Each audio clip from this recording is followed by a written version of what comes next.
Et ça, c'est parmi des liens que je mets par rapport à ma culture religieuse, par rapport à ce que je suis moi. Particulièrement, c'est vrai que je suis un artiste tout court, donc quelqu'un qui apprend de partout, puisque je voyage un peu partout aussi, donc j'apprends des autres aussi. Mais il y a quelque chose qui est très forte, qui a une présence assez importante chez moi en tant qu'individu, c'est d'être un musulman, un croyant.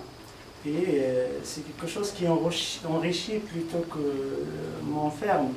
Donc il y a l'esprit est ouvert, il est réceptif, mais en même temps il y a quelque chose de plus qui est ma propre recherche spirituelle dans ma religion. Donc sur ce chemin de recherche spirituelle, il y a des choses qui se rajoutent à mon art, bien dans mon art. Donc il y a la recherche artistique et la recherche spirituelle, pour moi c'est inséparable. La question de la lumière, aussi la lumière, ce qui revient très très souvent dans ton Voilà, travail. la question un peu de ce qu'il vient de dire Farouk, entre la religion et la recherche spirituelle, il y a une différence. Moi j'apprends en tout cas, je commence à apprendre des choses.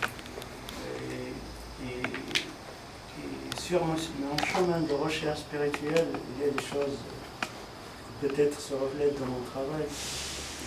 Il y en a dont je suis conscient et il y en a dont je ne suis pas conscient.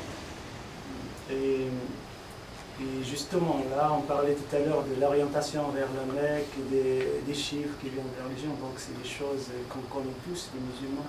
Mais après, il y a un musulman d'héritage, un musulman qui a hérité l'islam, donc c'est un pratiquant, c'est un musulman, mais dans les règles, dans le droit de faire, le droit de ne pas faire.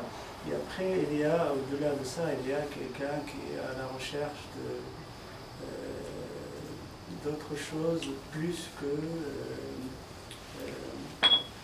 appliquer, quoi, plus que l'application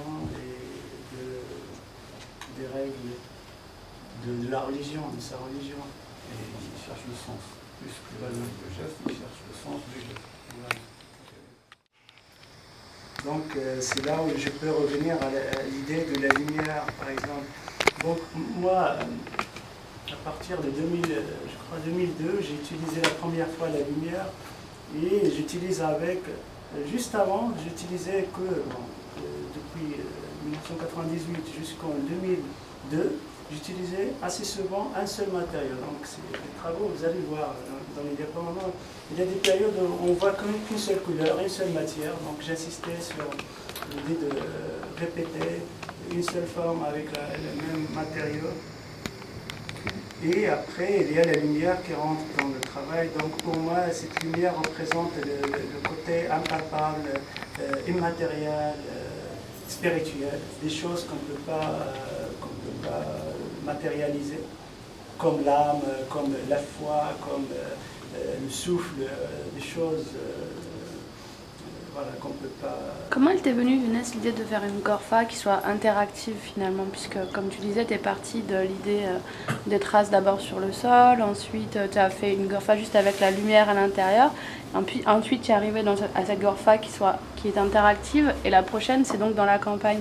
Comment il s'est passé ton cheminement Donc j'avais une idée depuis quelques années de comment visualiser. Donc, justement, je parle de la lumière, c'est une façon de visualiser des choses qui sont impossibles de visualiser peut-être matériellement. Donc il y a la lumière, des états d'esprit ou des états de méditation d'un participant. Donc, déjà il y avait cette idée d'interactivité.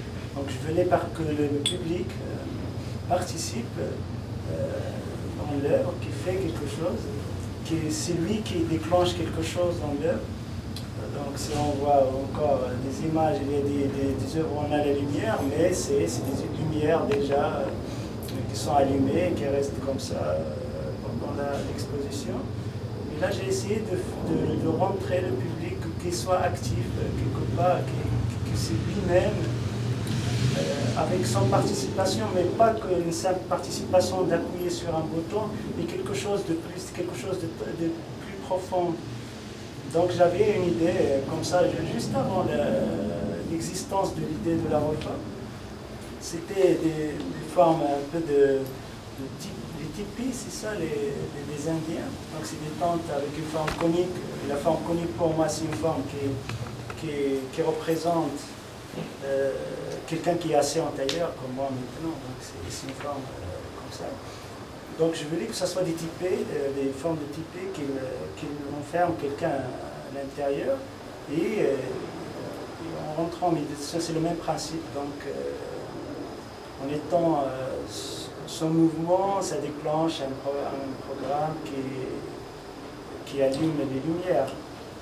Donc tout ce que j'ai fait après, c'est d'adapter cette idée de typé interactif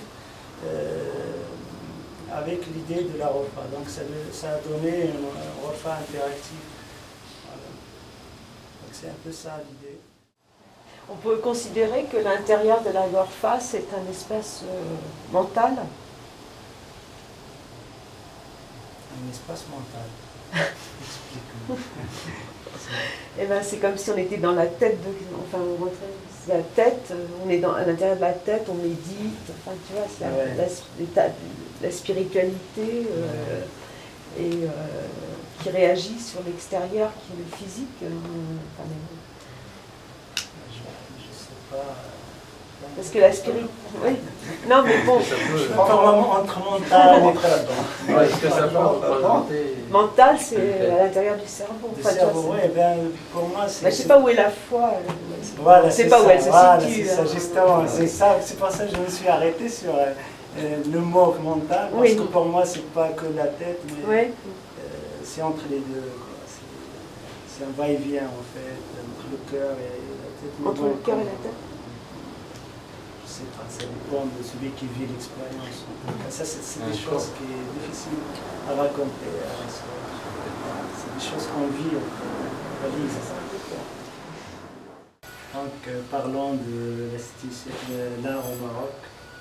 Donc, je viens de participer dans une passerelle artistique, la passerelle numéro 6 à Casablanca, organisée par un collectif d'artistes qui s'appelle la Source de Lyon. Et cette passerelle de cette année, c'est la ville de Casablanca qui prend en charge le financement de ce projet. Donc c'est un début d'un changement déjà, de soutien de l'art contemporain au Maroc. Et aussi parler d'un sujet qui nous intéresse tous, les artistes, c'est le rapport de l'artiste marocain par exemple, même on trouve le même problème ailleurs dans les pays maghrébins et encore les pays arabes, c'est le rapport de l'artiste avec les institutions étrangères, par exemple l'Institut français, le SCAC, le service culturel français, et après le Culture France, par exemple. Il y a un rapport assez... les artistes, ils sont gênés quelque part de frapper chaque fois la porte de ces institutions étrangères pour avoir les subventions, pour pouvoir voyager, présenter leur travail ailleurs, pour avoir une résidence quelque part. Donc, pour le moment, il n'y a que ça. Si on frappe la porte d'une banque, par exemple, au Maroc, ce n'est pas possible parce que, je ne sais pas, ils ne connaissent pas ou ils ne s'intéressent pas, ou ça, on ne peut pas, je n'ai pas la réponse. Même pas le ministère de la Culture, et l'excuse, c'est toujours on n'a pas assez d'argent.